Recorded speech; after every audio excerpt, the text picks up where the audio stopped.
This is Haslemere in Surrey, a small leafy market town with a population of about 17,000 people. It's a beautiful little town surrounded by National Trust woodland, nestling in the Surrey Downs. As it's just an hour out of London on the main train line to Waterloo, it's prime commuter territory. It currently forms part of the Waverley constituency, and as you might expect, has been a safe Tory seat for many years. However, in the past, things were a little different.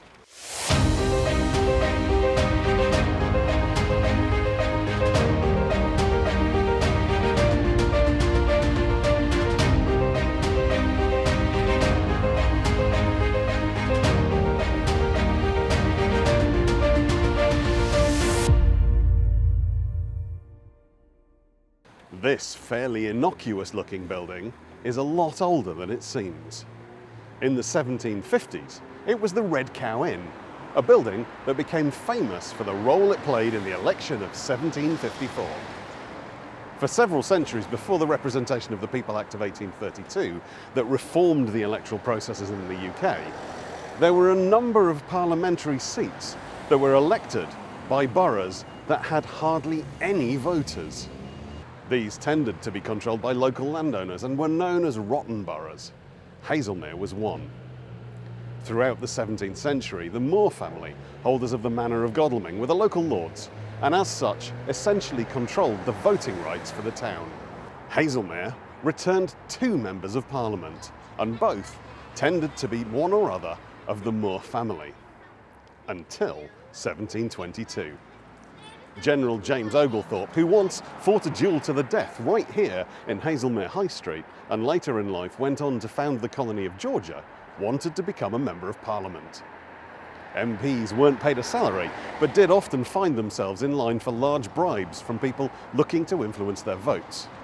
Being an MP also made you immune to arrest, which in itself was a very valuable thing. But elections in the 18th century were not simple things.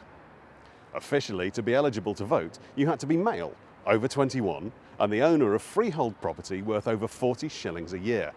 But different constituencies worked in slightly different ways.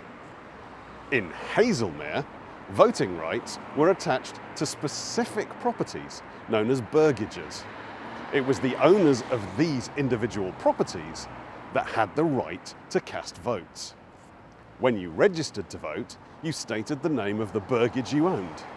But as each person could only vote once, it was common practice for leaseholders to be paid to vote on behalf of the freeholder, though technically this wasn't allowed. It was also technically illegal to split a burgage into 2 separate properties and vote with both of them, but this still happened from time to time. Oglethorpe and his friend Mr. Peter Borough had, over the course of several years, slowly managed to buy enough of the freehold burgages in the town to control a large proportion of the vote, and so in the election of 1722 they became joint MPs for Haslemere. They won by 46 votes to 24. It took 32 years for James Moore Molyneux and his friend Mr. Carteret Webb to buy enough property to feel they had a chance of successfully contesting the election and winning the seats back. Between them, they spent well over £1 million in today's money, but they still weren't completely confident that they would poll enough votes to win. Together, they came up with an undeniably clever, if deeply dishonest scheme. To prevent fraud at elections, the local courts appointed a bailiff whose job it was to issue immediate judgment on any disputed votes. Molyneux and Webb had foreseen this potential issue some time previously and had ensured that their man was appointed bailiff before the election. The Red Cow Inn, now officially owned by Moore Molyneux, was one of the burgages that carried voting rights. In the election of 1754, records show that the owner of the Red Cow Inn voted. The owner of the garden of the Red Cow Inn also voted, as did the owner of the Red Cow Inn barn, the Red Cow Inn gateway, the Red Cow Inn passageway, even the owner of a small plot of land adjoining the Red Cow. All in all, this one building, instead of the single vote it should have provided, was responsible for 8 votes, more than 10% of the entire votes cast in 1722. Other properties were also split, but none to quite the extent of the Red Cow. Molyneux and Webb took the election by 140 votes to 91, 45 more votes than were cast in the previous election only 7 years earlier. Haslemere was by no means the worst of the rotten boroughs. It actually had a population that numbered in the hundreds. Dunwich in Suffolk had mostly fallen victim to coastal erosion and only had 32 residents. And Old Sarum in Wiltshire was an uninhabited hill with no residents at all. But none of the other rotten boroughs were quite so hotly contested, and in such an innovative way as that of the Red Cow in Haslemere. And none of them inspired a poem.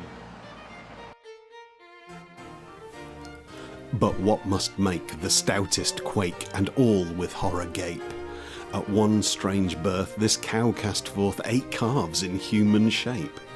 Then to amaze and wonder raised, 'tis a true thing I tell ye, each calf did draw, against all law, a freehold from her belly.